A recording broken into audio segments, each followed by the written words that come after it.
National News Desk, locally covered, nationally connected.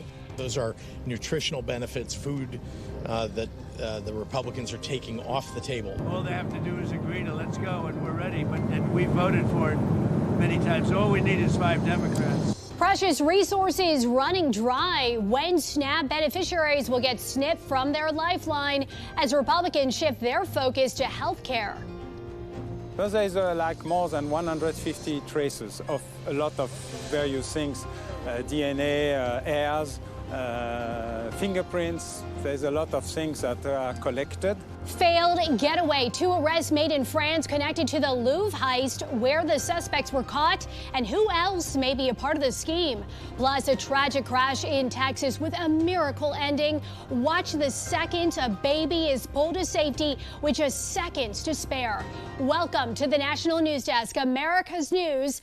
Now, good evening. We're glad you're here with us. I'm Didi Gatton, and in a little over 2 hours from now, President Trump will meet with the new and first female Prime Minister of Japan, Sanae Takaichi. It will be at 9:30 a.m. local time. The president said aboard Air Force One, he will be announcing the continued friendship between the countries. I look forward to meeting the new Prime Minister. I hear phenomenal things. She was a great ally and friend of Shinzo Abe, who was my friend, the former Prime Minister, and he was great. He was one of my best. He was one of the best, and the group, he was one of the best, really best. And I know they were very close, and I think philosophically they were close, which is good. But already, the president making waves with a potential trade deal with China in the first days of his trip to Asia. Joining us now with more on the implications behind the upcoming meeting between President Trump and Chinese President Xi Jinping later this week, national correspondent Atra El-Nashar.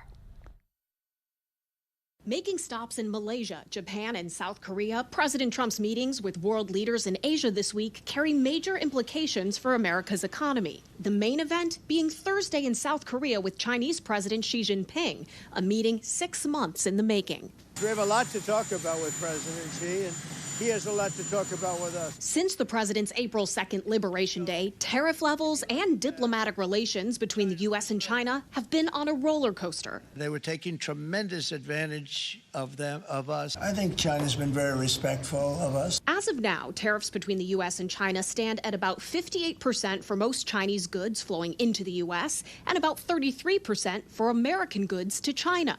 It was all headed for a cliff after China announced export controls on its coveted rare earth minerals, and President Trump responded with a threat to impose another 100% tariff on Chinese goods if China didn't change course. I believe we've reached a very substantial framework that will avoid that. Treasury Secretary Scott Bessent announcing over the weekend he and his Chinese counterpart have agreed on a foundation for a U.S.-China trade deal. I'm also anticipating that we will get some kind of a deferral on the rare earth export controls. Bessent says President Trump's 100% tariff threat is effectively off the table. Trump and Xi also expected to broach the sensitive topics of Chinese production of fentanyl chemicals and China switching its soybean purchases from the U.S. to Argentina. Another issue with high stakes for President Trump, finalizing a deal to transfer TikTok to majority American ownership in order to comply with the U.S. national security law.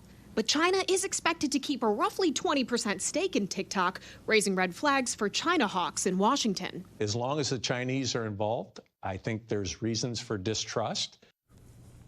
Now, while he's in Asia, President Trump actually said he'd love to meet with North Korean leader Kim Jong-un and is even open to extending his trip for it. But as of now, Didi, no plans for that have been set. And it is very interesting, Atra, given the history that President Trump is also expected to enlist Xi's help in brokering peace between Russia and Ukraine. What could come of that? Yeah, he's at least going to try, right? Xi and Russian President Vladimir Putin have famously called their friendship one with no limits. President Trump told reporters he'd like to see China's help with the effort to bring Russia's invasion to an end here, but China's Russia's largest ally, and the U.S. and its allies believe China has been aiding Russia's war effort in the face of punishing sanctions. And Beijing has never even criticized Russia's invasion of Ukraine. So it's definitely a long shot to hope that Xi pushes Putin to the negotiating table, but they'll give it a try. Atra El-Nashar reporting tonight from the Capitol. Thank you. You bet. Today is day 27 of the federal government shutdown, and there are no new votes tonight to fund the government. Both Democrats and Republicans remain steadfast in their positions with no compromise on the horizon. Democrats want Republicans to come to the negotiating table, while GOP members say this is all about needing 5 more Senate Democrats saying enough is enough. Republicans control the House, the Senate, and the presidency, and from the very beginning of this year, they've adopted a my way or the highway approach. They keep saying Republicans are in charge of government. We aren't, not in the Senate. 60 votes control the Senate, not a bare majority. But at the end of this week, millions of SNAP beneficiaries will lose their aid. The U.S. Department of Agriculture posted a notice on its webpage blaming Democrats for the continued government shutdown, saying the well has run dry and no payments will be made after November 1st. Some states vow to keep SNAP funded, while others tell recipients to utilize food pantries. The Trump administration's war on drugs in the Caribbean is heating up as the U.S. military expands its presence in the region. And now there are reports the fight could soon move from sea to land. Here's national correspondent Kayla Gaskins.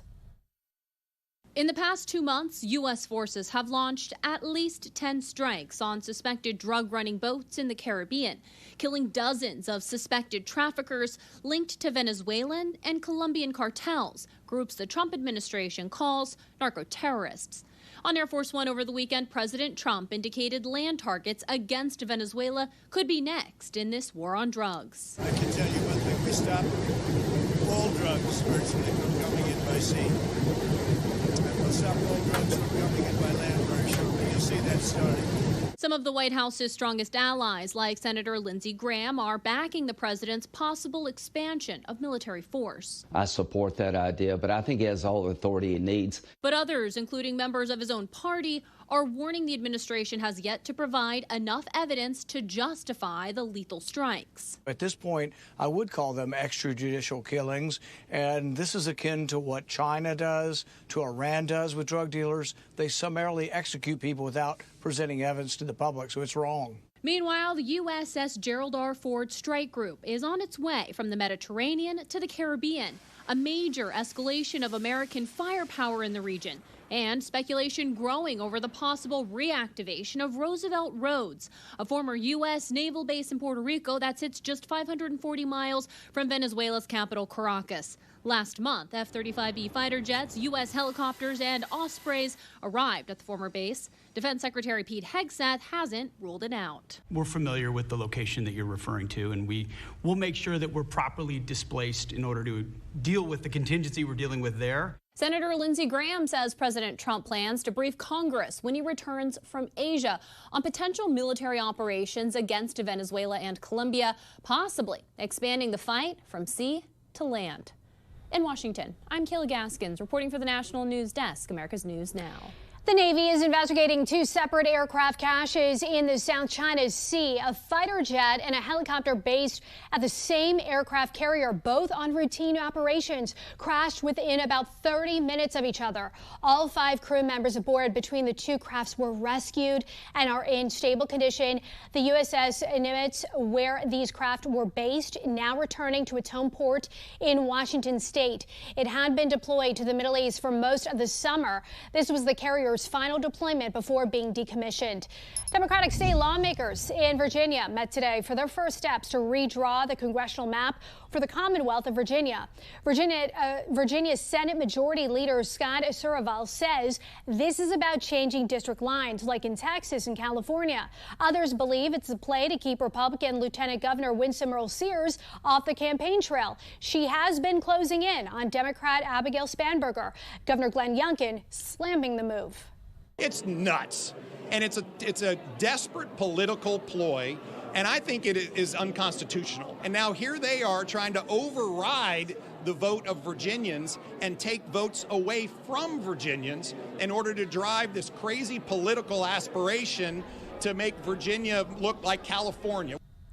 In 2020, Virginia voters approved a state constitutional amendment creating an independent review board to draw all new state congressional maps. Meantime, in Indiana, Republican Governor Mike Braun has called a special legislative session to reconsider Indiana's congressional map. Republicans hold 7 of the 9 congressional districts, and they could possibly pick up an 8th. It is unclear at this point if there is enough support among Senate Republican lawmakers to redraw their maps. Coming up next year on the National News Desk, a historical hurricane warning. Why Melissa is now being called one of the Earth's strongest storms of the year, and who will feel the impact first. Plus, travel turmoil, the fallout after a major IT outage in Washington state that left travelers stranded for hours. And the U.S. Attorney General now the center of a foiled murder for hire plot. The TikTok post that tipped off police.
Hurricane Melissa, now a powerful Category 5 storm with sustained winds up to 165 miles per hour, is expected to make landfall. You see right there in Jamaica later tonight or early Tuesday morning. Authorities in Jamaica right now, they are already bracing for what could be the most damaging storm this island has ever seen. Intense flooding has already begun on the island as Melissa slowly is approaching.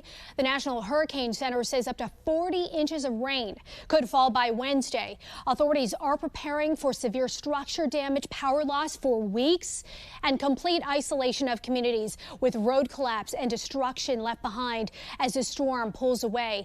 Meantime, Melissa itself, it is not a direct threat to the southeast portion of the United States. As we take a look at this map, it is, though, it is still bringing life-threatening rip currents along the Florida coastline both today as well as tomorrow, all the way up north past the North Carolina Outer Banks region of North Carolina. The National Weather Service warns it is not safe to be in the waters until under high alerts. Meantime, a Minnesota man has been arrested for alleged threats made against Attorney General Pam Bondi on TikTok. The post in question, made on October 9th, had a picture of Bondi with a target on her head reading, "Wanted, Pam Bondi, reward $45,000, dead or alive, preferably dead." The FBI says the account that posted the message belongs to 30-year-old Tyler Maxon Avalos, who has a history of several convictions, including battery and sexual assault. The DOJ under a spotlight right now as newly released documents are raising questions about a highly sensitive investigation following the 2020 election. That investigation, known as Arctic Frost, was given the green light by the highest officials in the Biden Justice Department. Some Republicans call it political, but legal experts say it was a legitimate response to a major threat to democracy. Here's national correspondent Christine Frizzell. Next up on the presidential public prosecution list, 4 high-level officials from the Biden Justice Department, including his Attorney General Merrick Garland, Deputy Attorney General Lisa Monaco, FBI Director Christopher Wray, and Special Counsel Jack Smith. Deranged Jack Smith, in my opinion, is a criminal. President Trump in a post accusing all 4 of them of spying on senators and congresspeople and of rigging the 2020 election, a reaction to documents recently made public by Senator Chuck Grassley, chairman of the Judiciary Committee, which he calls proof of, quote, unchecked governmental power at the highest levels. The latest documents show the, quote, sensitive investigative matter being opened following the apparent effort to overturn the 2020 election involving individuals close to Donald Trump. These 9 Republicans said to have their phone data collected regarding who they may have called and when and where the calls took place, a common investigative tool that does not gather the content of the calls. Biden FBI sought and obtained cell phone tolling data about my colleagues' personal phones. Arctic Frost is the code name for the investigation, which was launched in 2022, looking into an alleged false elector scheme following the 2020 election. While some Republicans assert it was created to target President Trump and his close associates, others argue it's centered on real threats to democracy, relying on important evidence. Jack Smith's position was, and the grand jury's position was, you were interfering with ultimate counting of the election results from the 2020 election when you brought in fake electors, and therefore you were interfering with the congressional count. Special counsel Jack Smith now asking to testify before Congress in a public setting to set the record straight, though with a lot of conditions, not expected to be met by the current Justice Department. I'm Christine Frizzell for the National News Desk. 2 men are now in French custody in connection to the Louvre Museum heist. Both suspects were apprehended as they tried to leave the country over the weekend. One suspect was arrested Saturday while trying to board a plane for Algeria at Paris's Charles de Gaulle Airport. The second suspect was about to travel to Mali when he was nabbed by police. Both suspects, whose names have not been publicly released, are French nationals who, according to police, have a history of burglaries. Investigators say they're still looking into whether an insider at the Louvre assisted in the theft. Hormel Foods is recalling nearly 5 million pounds of its ready-to-eat frozen chicken products. Look at your screen right here. This after multiple customers say they found pieces of metal inside. The company did confirm the metal fragments could have come from a conveyor belt used during production. The products were sold to hotels, restaurants, and other vendors. They were not sold directly to consumers or in grocery stores. So far, no injuries have been reported. Another recall also over metal contamination. More than 2 million pounds of ready-to-eat Korean barbecue pork jerky sold at Costco and Sam's Club being pulled from the shelves. Several consumers contacted the maker, a South Dakota company, LSI Incorporated, after they found pieces of wiry metal. There are no known injuries from this recall as well. We have reporters all across the country in your neighborhoods covering issues that matter to you.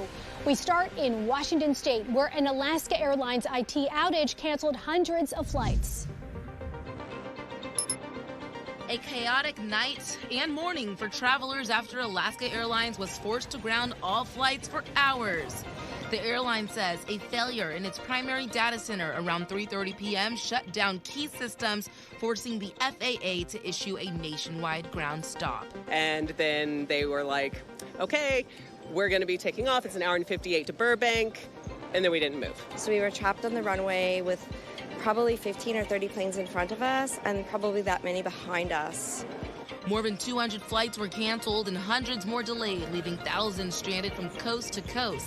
Alaska says it was not a cyber attack, but the outage hit operations hard. There was a woman that I saw as soon as I arrived who was trying to get to her dying parent in Australia. You just gotta be patient. This is beyond anyone's control, so I can't get mad at anybody. Systems were restored just before midnight, but the ripple effects continue. This is the second outage this year for Alaska Airlines. Standing together and holding signs. Some saying, "We remember, never forget," in Lewiston Strong, to remember and honor everyone who has been affected by the tragedy. One man we spoke with at the gathering was holding one of the 18 signs with blue hearts. He says he lost his good friend in the shooting. Well, there's quite a few quite a few from Schmingies, quite a few from Spare Time. We knew it's just heartbreaking. It happened in Lewiston, Maine. Heartbreaking, and the support for the last 2 years has been incredible. Another lost his nephew in the tragedy. Tonight is, remember, it's calling my nephew. And to be able to be here, hoping my niece will come and her daughter. But if not, we're here to support the other people in the community and the ones that we've lost. People at the gathering emphasizing the importance of the community coming together. There's a lot of chaos in Lewiston, and I just wanted to stand strong with my friends and my people. Coming up next, millions of Social Security beneficiaries are in line for a bump in payments, how much they could receive in the new year.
$75 million Americans receiving Social Security will see an increase in their benefits each month in the new year. The 2026 cost of living adjustment will rise by 2.8%, amounting to an average increase of $56 per month, slightly higher than last year. Letters will be mailed in December showing what your new monthly benefit will be. This year marks the 90th anniversary of Social Security. The program has been a cornerstone of financial stability for retired Americans, but that may not be the case for the next generation, as the Social Security Trust Fund is on a fast track towards insolvency. Now, Spotlight on America's Acha Eldashar shows us how this happened and why nothing is being done to try and turn it around. It's your money. Every paycheck tells you how much is withheld for Social Security, but you know one day when it's time to retire, you'll get it back. At least that's the hope. We have tried to frame a law which will give some measure of protection to the average citizen. 90 years after FDR signed the Social Security Act into law, the program is heading toward insolvency, and only Congress can fix it. We know that for millions and millions of Americans, Social Security is everything. It's all they have to live on. Working Americans pay into the Social Security Retiree Trust Fund. Those funds are invested in special Treasury bonds that earn interest. This system only works because at any given time, there are more workers paying into the fund than retirees collecting benefits. Changing demographics, Americans living longer, having fewer children, are throwing the system off balance. In 1960, for every Social Security beneficiary, there were 5 workers paying Social Security taxes. Today, there are just 3 workers for every beneficiary. AARP's Bill Sweeney. The last time they dealt with Social Security reform was 1983 when Ronald Reagan was president. Unless things change, in 7 years, retirees will start seeing their monthly Social Security payments cut by at least 24%, according to fresh projections by the program's chief actuary. Today's average monthly check is about $2,000. A 24% cut would take away $480. This threat to Americans' retirement is nothing new. It's rare to find politicians who are willing to take a risk. Patrick Wetherill can say that with confidence welcome Patrick Weatherill. Because he spent years trying to solve this problem. The problem's not going away. In fact, it's getting worse every year. That was Patrick in 2007, a college student on a mission. Fresh off an internship at the White House, he co-founded the group Students for Saving Social Security. 11,000 members strong, though just entering adulthood, they saw the warning signs. We'll be retiring right when the system really starts to fall out from under us. Students for Saving Social Security did make waves in Washington. We started to have access among the president, among other members of Congress. They were frustrated Congress didn't solve this in the 90s, aware that the longer lawmakers wait, the fewer options they have. They're going to have to raise taxes by a couple percent if they'd start now. Increasing taxes, raising the retirement age, gauging benefits based on wealth, raising the Social Security tax cap. Currently, income above $176,100 is not subject to Social Security tax. These are some of the same things Patrick's group pushed for and are still options today, but will be needed on a much bigger scale because the program is so close to insolvency. It's one of these issues that the longer you wait, the more painful the choices get. You felt like you got close. I feel like we were close. These days, a fix seems farther away than ever. The challenge with our politics, with Congress, is that everything is dealing with the emergency that's happening right now in front of us. But this is an emergency in front of them right now. It is. So how do you convince them of that? Frankly, we have to have more voters bring this up when they talk to members of Congress. So how do you convince a voter Right? that this is an emergency in front of them right now? That's your money that you will lose if they don't get this done. For Spotlight on America, I'm Atra El-Nashar. Coming up, incredible save. The fast-moving officers now praised for keeping a family together.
Keep moving, keep moving, keep moving. A baby pulled to safety in this new heart-pounding video of Fort Worth police responding to a crash Thursday. It's the moment that the officers know they had a little life in their hands and their training takes over. After 3 tense minutes of CPR, the baby can be heard crying. Police said both the mother and child are expected to make a full recovery. So grateful for the officers on scene. And that is going to do it for us for this edition of the National News Desk. We invite you to join us again tonight as we track the president's second leg of his trip through Asia as the elusive TikTok deal is now back in the spotlight. I'm Dee Dee Gatton here in Washington. Thanks for watching. We'll see you tonight at 10.